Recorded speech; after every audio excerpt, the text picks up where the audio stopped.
I've showed you my Mockmill before. Today I wanted to show you inside of it. I was about to take it apart anyway, so I thought this would be a good time to do it. I had over tightened when I was making cornmeal. So in order to take it off, you untwist the lever. If not, it won't come completely off. So untwist the lever. Then you're going to push two little buttons on the back. They're like two little tabs, and you have to stand up tall. And then it just pops off. Easy peasy. I'm going to unplug it. That should have been done first. And it was a little over tight, so next time I'll not tighten it as much. So what I wanted to show you was, I was curious about, because in one of the previous videos I show you the Nutrimill Classic, and I show you down in the housing and how I'm not really a fan of it because stuff gets all trapped in it. It's a pain to clean, not good. So this, I cleaned it out, and then I milled rice through it because I was trying to clean my mill out because I was making cornbread for someone who doesn't do gluten, which I'd be curious if anybody does this, because I don't know. We couldn't decide if she should eat it or not, because I cleaned all the stones, cleaned around it, cleaned out the spout, and run 2 cups of flour through it, but then she was still a little nervous. So I think if you're celiacs and you can't have any gluten, you probably shouldn't do that. But I kind of think if you're just gluten intolerant, that's probably okay. But I'm not gluten intolerant, so don't mark that. So I feel like that's not too bad for rice, but I am surprised, if you want to lean in or if you can see, this kind of has a lot around it. So I am surprised at that, considering I just cleaned it. So I do not typically do rice. So maybe it's the rice, but if you can look right here is a little brush. So when I twist around, where is it at now? It's here. So just scoot back a little and then watch this little silver tab. Oh, my hand's in there. So it comes, now it's here. There's a little brush in there, and it sweeps ever so gently all the way around.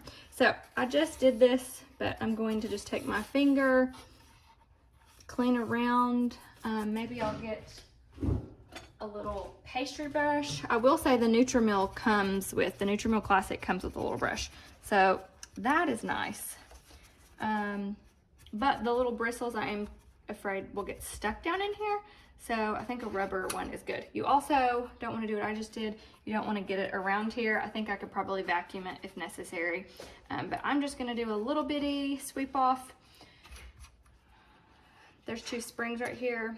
Make sure those stay there. And then I'm going to do a couple more twists to get it all out.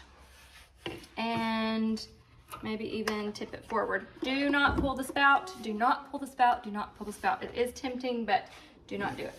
It will pop off, I hear. Okay, so that is it. That is all you have to do in order to clean it. You can rub up in there to try to get it out. That is just the little bit of rice that was left. And then to put it back together, it's really easy. You just put your top stone on. Oh, I didn't get around here either. So yeah, I kind of want to mill something and then look again. I'm curious if every time I mill I don't typically take it apart. So I just leave it. We use it so frequently that a little bit isn't a big deal. But you're going to put these on top of the springs. Nice and bouncy. Then this is going to go on top, and you're just going to tighten it.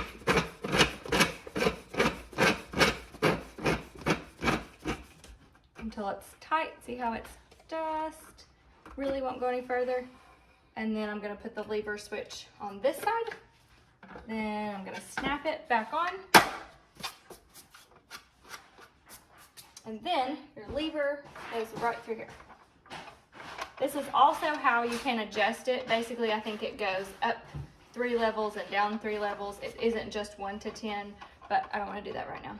I want to just show you the cleaning, and I'm going to mill a little, and I might look again to see if there's any in there. Okay, so that is it. Then when you turn it on, you plug it in. It should be, you can kind of hear the stones rubbing, and you can back off and go to 10 or all the way up to 1. Whoop. Yep, see? Yep, so if you hear them sticking, you back off just a little bit. Okay, I'm gonna mill nice and clean. Going to mill just a little bit, and then we'll look inside.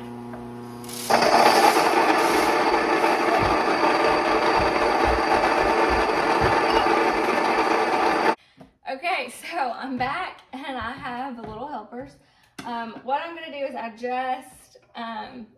just milled this. It was about 250 grams. So that takes 2.5 minutes. So if you don't want to wait 2.5 minutes, then get the Mockmill 200, which will do that in double the speed. So all I'm gonna do now is just because I'm curious. Mom, can I hold it? Oh, please hold it for me. Okay, what I'm curious about is from milling once, we just cleaned it out, and from milling once, I'm curious how much is left.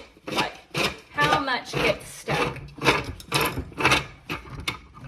And again, you might not be curious, but okay, so that's what I thought. It must just be rice because rice is so fine. There's basically nothing left there. There's almost nothing left in the housing. Okay, Jolie, wait, and I'll let you hand it back to me. So anyways, yeah, there's basically, sorry people, that's why I try to do videos later, and kitchen videos are harder because we're always all in the kitchen. Okay, so I'll show you again in case you need to remember, but it's super easy. I doubt you need to. Tighten it, put the little part over there, snap this back on. You can put your lid on because it makes it quieter. Can I have the little lever? Thank you. And then we're gonna get this right back in there and you are done. It is that easy. So yeah, I just was curious, thought you all might be curious. It does not leave. I did a bunch of flour. This is red hard wheat, and it did not leave a bunch in the casing. So I do think that rice must kind of just be very fine, so maybe it splatters more. But yeah, that is how you take off your housing, clean it, mill with it, recheck it, and then to change the lever, you do the same thing, but we're not gonna do that today. So there you go. Thank you guys for helping.